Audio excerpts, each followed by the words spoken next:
So let me be clear.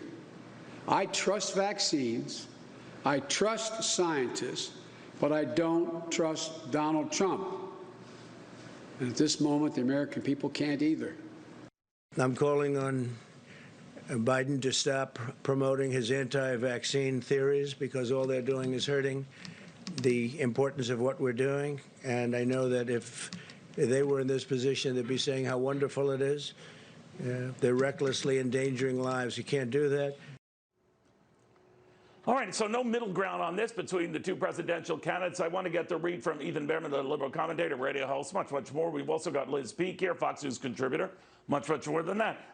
Ethan, I want to begin with you because I'll take the former vice president's statement at face value that he wasn't dumping on a vaccine or an early vaccine, but by raising the possibility that it might have been rushed prematurely for political ends, couldn't he risk doing more harm than good? One comes out, people are afraid to take it because Joe Biden raised a question over its efficacy, possibly. What do you think? Well, I don't think that's going to fall on Joe Biden. I think the issue is we have a sitting president who promoted numerous unproven drug treatments since the beginning of the pandemic, let alone his own words on Bob Woodward's tapes, where he was misleading us about what's going on. He's saying, so no, I think what he's saying, though, is Biden is saying that if it comes out, he's raising the issue that it was rushed for political purposes, and maybe you shouldn't take it. I'm just wondering, all the other stuff you mentioned, the Woodward book, and whether the president downplayed this publicly, thought otherwise privately, whether that applies here, because now people are going to hear this say, maybe we rush it out. We don't want any part of it because Joe Biden says could be a problem. Yeah, well, there isn't going to be a virus before, a vaccine that has actually fully gone through the 3 rounds of trials before November 3rd. So it's interesting that the president wants to keep pushing that for political purposes for his reelection, because no drug company is saying that. It's just partisans in Washington who are saying that there's going to be a vaccine before November 3rd. Anybody who knows what they're talking about, like Dr. Fauci is saying, it's the middle of next year. That would be a historical track record for vaccine development, is at least 18 months is the fastest that it's ever been done before. So, I don't look to the president to tell me about science, because he's not a scientist and he doesn't listen to scientists.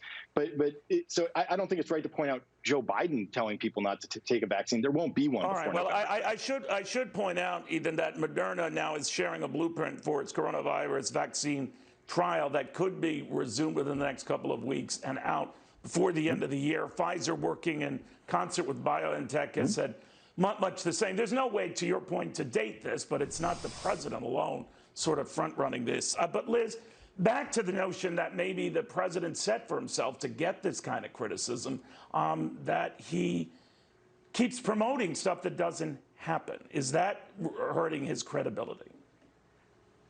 Well, perhaps, Neil, but this is happening. As you point out, Pfizer, Moderna, J&J has talked about having a vaccine ready next year. And by the way, Fauci's comments had to do with the vaccine being available to everyone. Obviously going to take some time to roll out a vaccine. Let's just roll the tape back. One of Biden's big criticisms of President Trump is he wasn't active enough early on. This Operation Warp Speed, which got the entire scientific community trying to come up with a vaccine, is really a remarkable achievement. So would they be happier, Biden and Pelosi and Kamala Harris, all of whom have put out there a concerted attack on the safety of a vaccine, which I think is the most despicable thing you could be doing right now, because undoubtedly Americans might be put off from taking this vaccine. Would they be happier if we didn't have a vaccine in the future? This is a ridiculous argument, and it should not be politicized, no matter what anyone has said prior to this. This is a good thing that's happening. It's something that Americans have prayed for months. It's the only way this country is going to get through this virus. Still, Liz, it is interesting that the president's own CDC chief had gone on record yesterday saying most Americans would have to wait until the middle of next year for a vaccine. I assume what he was meaning by that was even if one were readily available, getting it out to the public would be mid-next year. So I'm wondering if there is always the risk here, and I'm going to leave out political motives. I'll give the benefit of the doubt to both Joe Biden and the president on this, that you can set up false hopes. Look, I think there is no question that Donald Trump's basic view is his job is partly to reassure Americans, to make them optimistic about the future. And by the way, most people are optimistic about the future. It's Democrats who are trying to play down or play up, all the negative things that are happening. Donald Trump knows we will have a vaccine. And yes, it will take a long time to roll out, although I think already preemptively they have a plan for doing that, which is appropriate because 300 million plus Americans are going to end up taking this thing eventually. So, yeah, I mean, is it false hopes? No, I don't think so. It is hope. And guess what? I want that from my president. Let's switch gears, if you don't mind, guys. Something that could be a trailblazer here in other states that are dealing with budget gaps. In New Jersey, the governor has been able to finally get through his millionaires tax, a surtax that would bring the top rate in the Garden State to 10.75% from 8.97% right now. I believe that would make it the highest state income rate in the country. Ethan, the popular line that always comes up is Democrats are quicker to raise taxes than to ever cut spending. And this is another example of that. And what we have to look forward to if Joe Biden comes in, because his plans are not to cut any spending, but right now to raise $4 trillion worth of taxes over the next 10 years on the backs of the well-to-do. What do you say? Well, interestingly enough, Neil, I'm going to surprise you a little bit with this answer. I think rushing tax increases through during the worst economy under this president since World War II, rushing tax increases through is not the right approach. Now, states have to deal with budgetary balancing issues that the federal government doesn't. So they're under a different sort of pressure.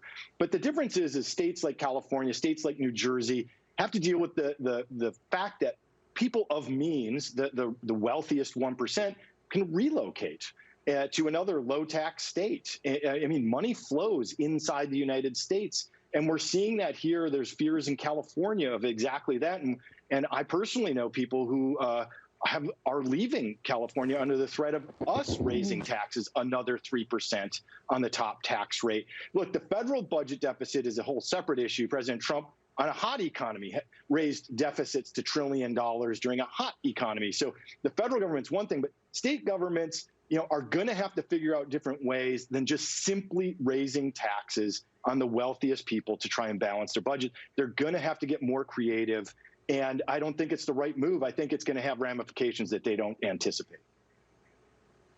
Ethan, you are a riddle wrapped in a conundrum, but a very smart riddle wrapped in a conundrum. Liz, let me get your take on it. We talk about the timing of tax hikes, and to Ethan's point, there are others who are saying even on a national basis right now that if Joe Biden were to get elected and come in and raise taxes, and he's tried to zero in on the well-to-do and I think bring the corporate rate up to 28% from 21% right now, regardless, the timing would be bad. What do you think of that? Yeah, I think it's a terrible idea, terrible proposal as we struggle to come out of this tremendous drop in economic activity to raise taxes. But let's talk about New Jersey. New Jersey, for the first time in 2018, lost residents. More people are moving out of New Jersey than moving in. And guess who's moving out? It's older people who have savings, who have high incomes. To Ethan's point, they don't want to lose these people. Remember when David Tepper left New Jersey 4 years ago and the state budget took a major hit? I guess people don't learn these lessons very quickly. New Jersey is already the 6th highest taxed state in the country.